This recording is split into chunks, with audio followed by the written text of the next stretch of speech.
Hi, welcome back to my story time with Nana. I have a whole new story for you live from Chloe and Robbie's house. I'm so excited. This is about their great granddaddy.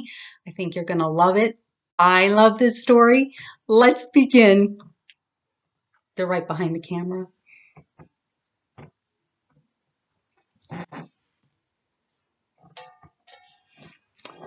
A day with Grandpa Billy. Sonny, her mother called out. Time to go. Granddaddy's waiting. Sonny bounded down the stairs. She loved going to Granddaddy's for Sunday dinner. She couldn't remember a Sunday they didn't go for dinner. And today was a special Sunday. It was Granddaddy's birthday, and Sonny had a special gift and card for him. She sure did love her Granddaddy, and he sure did love his Sonny. Mommy, do you have my present? I do, she answered. Come on now, your brothers are already waiting in the car. Sonny and her mother got into the car and headed over to Granddaddy and Grandma's house. It was Sonny's most favorite place in the world. They had a swing set, a basketball hoop, and even a horseshoe pit. And Granddaddy was teaching Sonny how to throw like a pro. Mommy pulled into the driveway and Sonny's belly filled with butterflies in anticipation of celebrating her granddaddy's birthday. Happy birthday, Granddaddy! Sonny yelled, running into her grandparents' house. Hey, Sonny, Granddaddy called out from the living room. I've been waiting for you. Sonny ran to her granddaddy and jumped into his lap. He was sitting in his favorite chair watching the sun move from one side of the sky to the other. He loved passing the time away this way.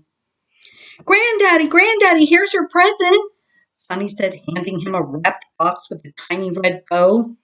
Thank you, Sonny. You truly are a ray of sunshine.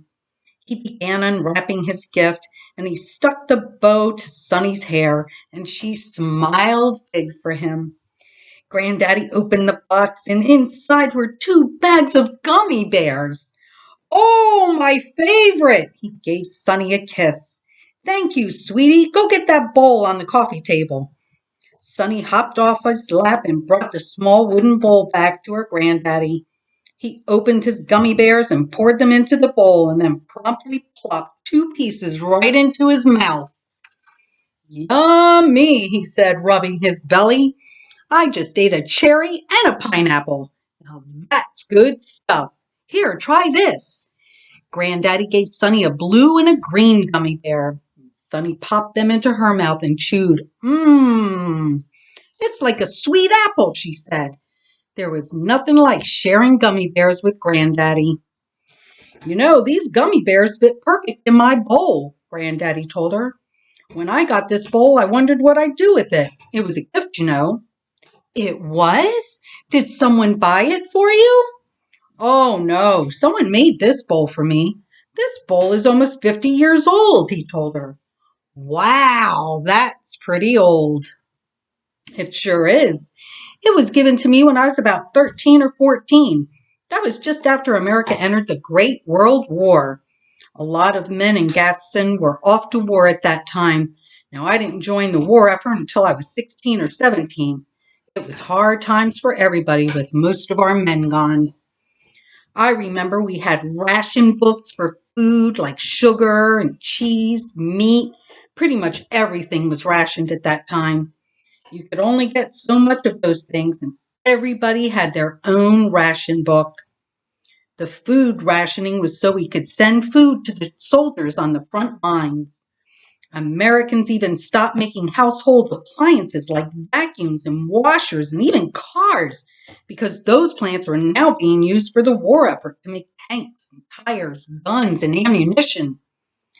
Our country was united in our effort.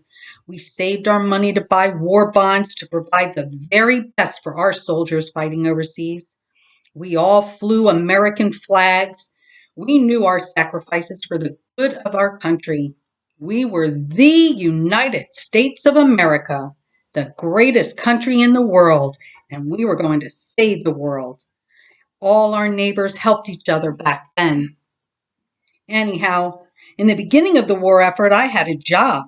There was a prison camp at Fort Jackson, and the prisoners were used to do work where our men would have done if they were home. Some of the prisoners went to peanut farms, some to other farms that needed help. My job was driving the prisoners to a work camp for 80 cents a day. I know that doesn't seem like a lot of money, but it was to a teenager helping to support his family. The work camp I drove the prisoners to was really a tree farm owned by my uncle. Anyhow, they worked the farm, cutting down trees, drilling for sap, and cleaning up to prevent forest fires. And one of the prisoners took a liking to me. Maybe he had a boy my age at home. I don't know. I can't even remember his name now. But he liked me, and he made this bowl out of a chunk of wood. I was just a kid. I didn't know what I was going to do with the wooden bowl.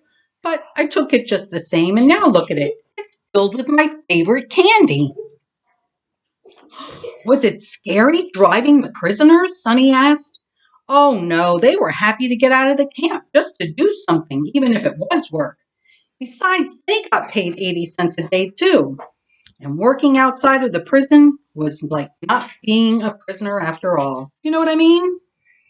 Wow, I would have been scared. She gave him a big hug. Oh, Granddaddy, I forgot. You didn't open your card. Sonny handed him his birthday card, and he pulled the card from the envelope and read the front. Happy birthday, Grandpa. You are simply the best.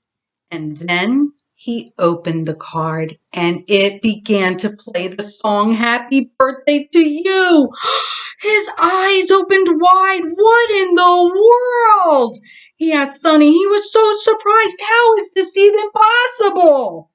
He closed the card, and the music stopped. And he opened the card and the music started again. He opened and closed the card about 10 times. Just trying to figure it out. How did it work? Granddaddy was amazed by the musical card. He had never seen anything like it. Sonny was so happy. Granddaddy loved her gift of the gummy bears and her musical card. He showed Grandma the card. He showed his sisters Blanche and Clara the card. He showed Mommy the card. He wanted to show everyone the card. That's how much he loved the card that Sonny gave him for his birthday. Grandma called the family in for dinner, and Sonny held her Granddaddy's hand into the dining room. And the table was set and filled with loads and loads of food. There was fried chicken and baked beans with bacon and collard greens and skillet corn, mac and cheese and sweet cornbread. Grandma always made Granddaddy's favorites for his birthday, and today was no exception. And Granddaddy brought his musical card to the table just in case someone didn't see it. He was simply fascinated that a birthday card could play music. What kind of magic is this, he thought. Grandma had to take the card away from him so he could say grace for dinner. And Granddaddy reluctantly gave up the card and the family held hands. And Granddaddy said grace and thanked the Lord for their food and the hands that prepared dinner. And he asked the Lord to bless the United States and thanked him for blessing him with such great grandchildren. Amen, they said in unison. Dinner was as delicious as usual, and the family loved being together, breaking bread and laughing at the table. There was a lot of love there around that table. After dinner, Mommy and Grandma cleaned off the table and called Sonny into the kitchen. Grandma had made Granddaddy's favorite cake, yellow cake with chocolate buttercream icing. It was Sonny's favorite, too. Grandma was sticking 6 candles into the cake, one for each decade. Grandma lit the candles and let Sonny carry the cake into the dining room. Granddaddy opened his birthday card and everyone sang happy birthday to the tune and Sonny's face beamed. Her Granddaddy really loved his birthday card. The family enjoyed Grandma's cake and spent the rest of the day playing horseshoes with Granddaddy. He really was the best Grandy. Granddaddy. And by the time Sunny and her family was preparing to leave for home, most of the gummy bears were already gone from the special wooden bowl. Granddaddy really did love him some gummy bears, and he loved him some Sunny. The end. I hope you enjoyed tonight's story. Thank you so much for coming tonight. Don't forget to share my stories, and I'll see you again next week. And thank you so much, Robbie and Chloe, for letting me in your house.